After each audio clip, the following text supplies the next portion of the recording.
കൃഷ്ണ ഗുരുവായൂരപ്പ ശരണം. ഗുരുവായൂരപ്പൻ്റെ ഉച്ചപൂജയും കളഭാലങ്കാരമൊക്കെ കഴിഞ്ഞു. നട തുറന്നു. 30 വ്യാഴാഴ്ച നല്ല തിരക്കാണ്. എന്നാലും നമുക്ക് പോയി നോക്കാം. ആദ്യം തന്നെ കിഴക്കേ നടയിലുള്ള മഞ്ജുളാലിനെ ഒന്ന് പ്രദർശനം ചെയ്യാം. വെങ്കല ഗരുഡ ശില്പവും കുചേലൻ്റെ ശില്പമൊക്കെ കണ്ട് തൊഴുത് അത്തിമര ഗണപതി ക്ഷേത്രത്തിൽ വന്ന് ഗണേശനെയും കണ്ട് തൊഴാം. അത് കഴിഞ്ഞ് ഗോപുരവാതിൽ കടന്ന് അകത്തേക്ക് വരാം. അകത്തേക്ക് വരുമ്പോൾ കൊടിമരവും അതേപോലെ വലിയ ബലിക്കല്ലും ഗജരാജൻ കേശവൻ്റെ 2 കൊമ്പുകളും നടുക്കുള്ള ലക്ഷ്മി ദേവീനെയൊക്കെ കണ്ട് തൊഴുത് നമ്മൾ നേരെ വാതിൽപ്പടി കയറുക. വാതിൽപ്പടി കയറുമ്പോൾ ഇടതുവശത്തെ മേൽപ്പത്തൂരിൻ്റെ പീഠം കാണാം, കെടാവിളക്കും കാണാം. വലതുവശത്തെ ആദ്യത്തെ തൂണ് നോക്കി നരസിംഹാവതാരം കാണിച്ചു കൊടുത്ത തൂണ് നോക്കി തൊഴുത് ഭഗവാന്റെ ശ്രീലകത്തേക്ക് നോക്കുകയാണ്. ശ്രീലകത്തേക്ക് നോക്കുമ്പോൾ നിറയെ പ്രകാശം. ഇന്ന് പ്രകാശം എന്ന് മാത്രമല്ല, ആകെ മൊത്തം ഒരു ചുവപ്പ് കളർ കാണാണ്ട് കേട്ടോ. എന്താണെന്ന് വെച്ചാലേ ഉണ്ണിയുടെ കാൽപാദങ്ങൾ കാണാണ്ട്, കാൽത്തളകൾ കാണാണ്ട്. അപ്പോൾ ഒരു കാലിങ്ങനെ തൂക്കിയിട്ടുണ്ട്. 2 കാൽപാദങ്ങളും കാൽത്തളകളും കാണാണ്ട് പട്ടുകോണൊക്കെ കൊടുത്ത് അരമണിക്ക് ഇങ്ങനെയൊക്കെ ഇങ്ങനെ ചാർത്തിയിട്ടുണ്ട്. ഒരു കയ്യിൽ താമരപ്പൂവുണ്ട്, ഒരു കയ്യിൽ പൊന്നോടക്കുഴലുണ്ട്. അതിങ്ങനെ വളരെ മനോഹരമായിട്ടുള്ള കാഴ്ച കേട്ടോ. മൊത്തത്തിൽ എന്താ വെച്ചാൽ ഇന്ന് ചുവപ്പിൻ്റെ ഒരു അതിപ്രസരം ഉണ്ട്. അതുകൊണ്ട് തെച്ചിപ്പൂവിൻ്റെ മാലയും ഒക്കെ ഉള്ളത് കൂടുതലായിട്ട് ഇങ്ങനെ കാണുന്നത്. താമരയും ഒക്കെ തിരുമുടിമാലയും ഒക്കെ വരുന്നത് ചുവപ്പിനാണ് കൂടുതൽ. അപ്പോൾ മാറത്തേക്ക് നോക്കിക്കഴിഞ്ഞാൽ വളയം പോലത്തെ മാല, പതക്കം പോലത്തെ മാല, അതേപോലെ ഗോപീതിലകം വെച്ചിട്ടുണ്ട്. തിരുനെറ്റിയിലൊരു ഗോപീതിലകം. നല്ല പുഞ്ചിരിയാണ്.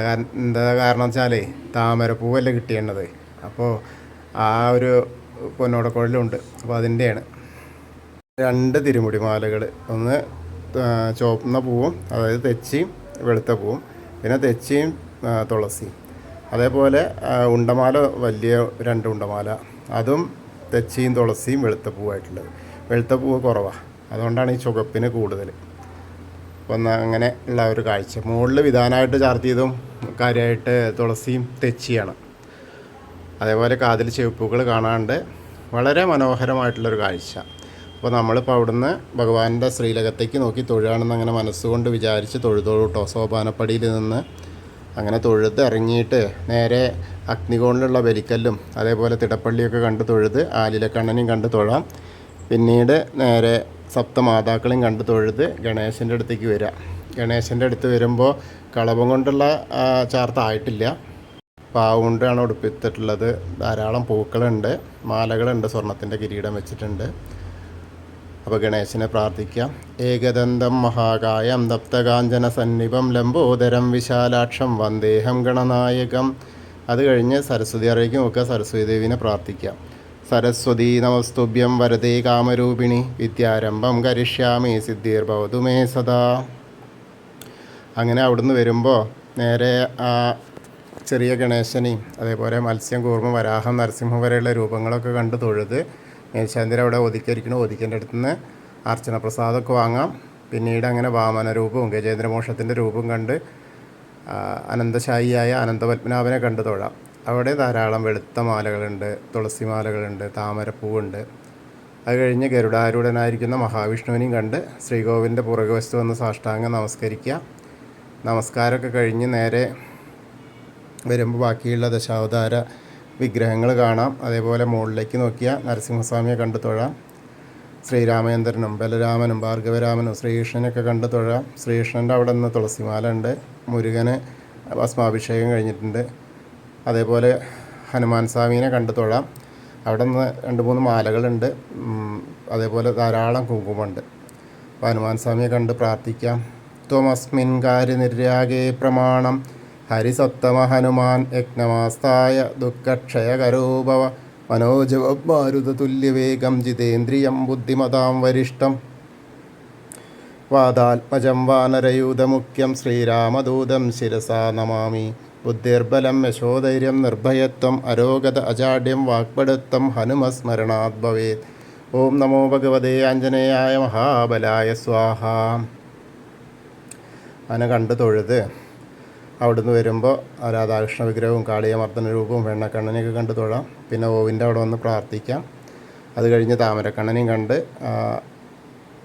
നേരെ മുകളിലേക്ക് കിഴക്ക് വശത്തേക്ക് നോക്കിയാൽ കൊടിമരം കണ്ട് തൊഴാം. മണിക്കിണറും ഭഗവാന്റെ നൃത്താറിയും കടാവിളക്കൊക്കെ കണ്ട് തൊഴുത് ഇപ്പുറത്തെ സൈഡിൽ ഇങ്ങനെ വന്ന കുറൂരമ്മയും അതേപോലെ നാരദരെയും മേൽപ്പത്തൂരിനെയും വസുദേവരെയും ഉണ്ണീനെ കൊണ്ടുപോകുന്ന വസുദേവരൊക്കെ അങ്ങനെ കാണിച്ച് അതിന് ശേഷം നമ്മൾ വടക്കേ നടയിൽ കൂടെ പുറത്ത് വന്ന് പ്രസാദ കൗണ്ടറിൻ്റെ അവിടെ ചെന്ന് ചന്ദനവും തീർത്തും വാങ്ങി എടത്തരികത്തുകാവിലെ ഭഗവതിയെ കാണാനായിട്ട് ഇങ്ങനെ പോവാം. അമ്മന്ന് സർവാഭരണ വിഭൂഷിതമായിട്ടാണ്, പക്ഷേ മുഖത്ത് കളഭം ചാർത്തിയിട്ടില്ല. കിരീടം വെച്ചിട്ടുണ്ട്, നിറയെ സ്വർണത്തിൻ്റെ ആഭരണങ്ങൾ നെക്ലസ്സുകൾ ചാർത്തിയിട്ടുണ്ട്, പച്ച പട്ട് ഞൊറിഞ്ഞു കൊടുത്തിട്ടുണ്ട്. അതേപോലെ പുറകു വശത്തൊക്കെ ചുവന്ന പട്ടാണ്. അപ്പോൾ നല്ല രസമായിട്ടുള്ള കാഴ്ചയാണ്. അപ്പോൾ എല്ലാവരും അമ്മയെ കണ്ട് പ്രാർത്ഥിക്കാം. സർവമംഗളമാംഗല്യേ ശിവേ സർവാർത്ഥസാധികേ ശരണ്യേ ത്രയംബകേ ഗൗരി നാരായണി നമസ്തുതേ. അമ്മയെ കണ്ട് തൊഴുത് അവിടുന്ന് ഇങ്ങനെ വരുമ്പോൾ കോർണറിലെത്തിയാലും അമ്മിയൂരപ്പനെ മനസ്സിൽ വിചാരിക്കുക. നമശിവായ നമശിവായ നമശിവായ എന്നുള്ള പഞ്ചാക്ഷരി മന്ത്രം ജപിക്കുക. അതൊന്ന് പ്രദർശനം ചെയ്ത് നേരെ കൊടിമരത്തിൻ്റെ അവിടെ വരിക. അവിടെ വന്ന് വീണ്ടും ഭഗവാന്റെ ശ്രീലകത്തേക്ക് നോക്കി ഒരു കാല് താഴത്തേക്ക് ഇട്ട് ഇങ്ങനെ ഇരിക്കുന്ന ഉണ്ണീൻ്റെ കയ്യിലുള്ള താമരപ്പൂവിനെയും ഒക്കെ കണ്ട് ഉണ്ണീനെ കണ്ട് തൊഴുത് നമസ്കരിച്ച് പിന്നെ കൂത്തമ്പലത്തിൽ വരിക. അവിടെയും തൊഴുത് നമസ്കരിക്കാം. പിന്നീട് അയ്യപ്പസ്വാമിയുടെ അടുത്തേക്ക് വരിക. അയ്യപ്പസ്വാമിയെ കണ്ട് പ്രാർത്ഥിക്കാം. അയ്യപ്പസ്വാമിയുടെ അവിടെ നിന്ന് എന്താ വെച്ചാൽ നീല പട്ട് ഉടുപ്പിച്ചിട്ടുണ്ട്. പിന്നെ അരയിൽ മഞ്ഞ പട്ട് ഇങ്ങനെ കെട്ടിയിട്ടുണ്ട്. പിന്നെ മുകളിലേക്ക് ഇങ്ങനെ നോക്കിയാൽ പിരിയനും കണ്ണും പിരിയനും ഒക്കെ ഇങ്ങനെ നന്നായിട്ട് കളഭം കൊണ്ട് ചാർത്തിയിട്ട് ചെറുതായിട്ട്, പക്ഷെ മുഖത്ത് മുഴുവനായിട്ട് ചാർത്തിയിട്ടില്ല. അതേപോലെ കിരീടം വെച്ചിട്ടുണ്ട്. പിന്നെ ധാരാളം മാലകളുണ്ട്. അപ്പോൾ അയ്യപ്പസ്വാമി പ്രാർത്ഥിക്കാം. ഭൂതനാഥ സദാനന്ദ സർവഭൂതദയാവര രക്ഷ രക്ഷ മഹാബാഹു ശാസ്ത്രേ സ്തുഭ്യം നമോ നമാം. അങ്ങനെ പ്രദർശനം ചെയ്ത് വന്ന് പടിഞ്ഞാറ് നടയിലുള്ള ദീപസ്തംഭത്തിൻ്റെ മുകളിലുള്ള വേണുഗോപാലിനെയും കൊടിമരത്തിൻ്റെ മുകളിലുള്ള ഗരുഡധ്വജനെയും കണ്ട് തൊഴുത് പടിഞ്ഞാറ് നടയിൽ കൂടെ പുറത്ത് വന്ന് രുദ്രതീർത്ഥക്കുളത്തെ പ്രദർശനം ചെയ്യുക. ശരിക്കും വടക്കേച്ചിറ എന്നാണ് അതിന് പറയുക. രുദ്രതീർത്ഥക്കുളം എന്ന് ആയിപ്പോയതാണ്. വടക്കേച്ചിറ ആയിരുന്നു ആദ്യം. നടുക്കുള്ള കാളിയമർദ്ദന രൂപിയെ കണ്ട് തൊഴാം. പിന്നീട് അങ്ങനെ വന്ന് ഭഗവതി നടയുടെ അവിടെ ആദ്യം തന്നെ അതിന് മുൻപ് അന്നലക്ഷ്മി ഹാളിനൂടെ അതിലെ പോന്നു കഴിഞ്ഞാൽ നാരായണാലയത്തിൽ പോവാം. പൂന്താനം തിരുമേനീൻ്റെ പൂജിച്ചിരുന്ന ചെറിയ വിഗ്രഹം കണ്ട് തൊഴാം കണ്ണൻ്റെ. വീണ്ടും ഭഗവതി നടയിലും അതേപോലെ കിഴക്കേ നടയിൽ വന്നിട്ട് ഭഗവാന്റെ ശ്രീലകത്തേക്ക് നോക്കി തൊഴാം. പിന്നെ തെക്കേ നടയിലേക്ക് വന്ന് കൂവളത്തെ ഒന്ന് പ്രദർശനം ചെയ്യാം. പ്രദർശനം ചെയ്ത് അപ്പോൾ ചെയ്യുമ്പോൾ മഹാദേവനും പാർവതീദേവിനും മനസ്സിൽ വിചാരിക്കുക. അപ്പോൾ നമ്മൾ ഇന്നത്തെ ഗുരുവായൂരപ്പൻ്റെ ഉച്ചപൂജയും കളഭാലങ്കാരമൊക്കെ കണ്ടു തൊഴുതു. ഇപ്പോൾ ചെറിയ ആ കൂവളം ഇങ്ങനെ തളിർത്ത് വരുന്നതുകൊണ്ട് കുറച്ചൊരു തണുപ്പ് അവിടെയുണ്ട്, അല്ലെങ്കിൽ ഇല്ല. നല്ല വലിയ കൂവളാകുമ്പോൾ നല്ല തണുപ്പുണ്ടായിരുന്നു. മൊത്തം എല്ലായിടത്തും ചൂട് തന്നെയാണ്. അപ്പോൾ നമുക്ക് ഇന്നത്തെ ഉച്ചപൂജയും കളഭാലങ്കാരമൊക്കെ കണ്ടു തൊഴുതു. എല്ലാവർക്കും ആ ഗുരുവായൂരപ്പൻ്റെ അനുഗ്രഹം ലഭിക്കും. കൃഷ്ണായ വാസുദേവായ ഹരയേ പരമാത്മനെ പ്രണതക്ലേശനാശായ ഗോവിന്ദായ നമോ നമഃ. ഹരേ കൃഷ്ണ. ഗുരുവായൂരപ്പാ ശരണം.